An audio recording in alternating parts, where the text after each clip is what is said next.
สบายดีเนาะท่านผู้ชมทุกท่านมาพบกับข้าพเจ้าอีกครั้งเนาะอากงในช่องอากงชาแนลนี้วันนี้เราก็จะมาสืบต่อเนาะการลงทะเบียน FAC Bitcoin เนาะไว้แลกเปลี่ยน Bitcoin หรือว่าซื้อขาย Bitcoin แลกเปลี่ยน Bitcoin เข้าบัญชีเงินกีบลาวเนาะซึ่งว่าอันนี้จะเป็นตอนที่2เนาะตอนที่1เป็นข้าพเจ้าเฮ็ดเกี่ยวกับการสมัครเนาะครั้งที่แล้วไปเนาะถ้าว่าผู้ใดยังบ่ทันไปเบิ่งคลิปข้าพเจ้าตัวตอนที่1เนาะซึ่งว่าข้าพเจ้าจะแปะลิงก์ไว้กองวิดีโอนี้เนาะซึ่งก็ถ้าผู้ใดอยากเบิ่งวิธีก็ลองเข้าไปเบิ่งเนาะมันอยู่เขียนไว้ใส่ซองอากง Channel นี่เนาะมันอยู่ตัวนี้เนาะนี่มันตอนขั้นตอนการสมัครเนาะเข้ามาแล้วก็กดเข้าไปเบิ่งได้เลยเนาะจะมีบอกแบบนี้เนาะเดี๋ยวมื้อนี้เราจะมาเว้าเกี่ยวกับการยืนยันตัวตนเนาะหลังจากเราสมัครไปแล้วเนาะทางทำอิฐเราคลิกยืนยันอีเมลเรียบร้อยแล้วเนาะตามตัวนี้เห็นบ่มันก็จะป้ายติ๊กขึ้นไปแล้วเนาะบัดนี้ยังตัวยืนยันเกี่ยวกับบัตรเราเนาะหรือว่า KYC ให้เนาะก็เป็นตัวนี้เนาะมันยังเป็นบัตร Verify อยู่เนาะแล้วล็อกอินเข้ามาแล้วถ้าบ่ Verify มันก็จะบอกในนี้เนาะเราก็คลิกเข้าไปนี่เลยเนาะทีนี้มันเข้ามาหน้านี้แล้วเราก็ใส่ตามอันนี้นี่แหละเนาะใส่ข้อมูลตามเป็นจริงนี่เนาะเราก็อัปโหลดเอกสารของเราซั่นเนาะเช่นว่ามันจะเป็นบัตรประจำตัวบ่พาสปอร์ตบ่สินะใบขับขี่ก็ได้เนาะนี่เราเลือกเอาอยู่นี่ก็ได้เนาะข้าพเจ้าจะพาเฮ็ดเลยเนาะสมมุติว่า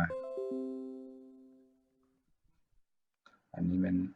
เดือนปีเกิดสมมุติใส่วันเดือนปีเกิดไปเลือกประเทศลาวสมมุติเราอยู่เวียงจันทน์ตัวอย่างอันนี้เนาะว่าID ท้ายนี่ว่าเราสิเอาแบบใดเนาะอันที่1นี่พาสปอร์ตเนาะอันที่2ก็คือบัตรประจำตัวเนาะอันที่3ก็คือใบขับขี่เนาะอันที่4ก็อันอื่นๆเนาะแต่ที่นี้เราจะเอาพาสปอร์ตเนาะจังซั่นนี้เนาะเราก็ใส่เลขที่พาสปอร์ตเราเข้าไปเนาะหมดอายุเนาะแล้ววันนี้เราก็อัปโหลดอันนี้มันอัปโหลดทางหน้าเนาะฟรอนต์นี่เนาะเอกสารทางหน้าเนาะพาสปอร์ตทางหน้าอันนี้ทางหลังเนาะแล้วก็คลิกนี้แล้วก็ browse ไปหาพาสปอร์ตของเราเลย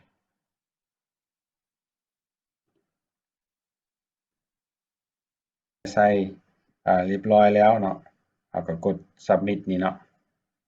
แล้วมันก็รอท่าอีเมลเราไปยืนยันเนาะครับจะหลังจากรอไปประมาณ24ชั่วโมงเนาะกลับมาเบิ่งเนาะมันก็มีอีเมลยืนยันว่า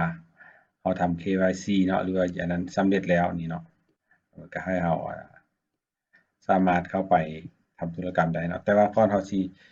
ถอนเงินถอนหยังเข้าวันนั้นเราต้องได้แอดหรือว่าพ่วงบัญชีธนาคารของเราไว้เนาะซึ่งจะเป็นวิดีโอถัดไปเนาะข้าพเจ้าจะมาเฮ็ด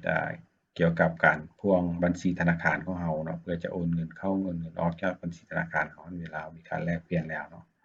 ติดตามเนาะในตอนต่อไปเนาะขอขอบใจเนาะสำหรับผู้ที่กดไลค์กดแชร์แล้วก็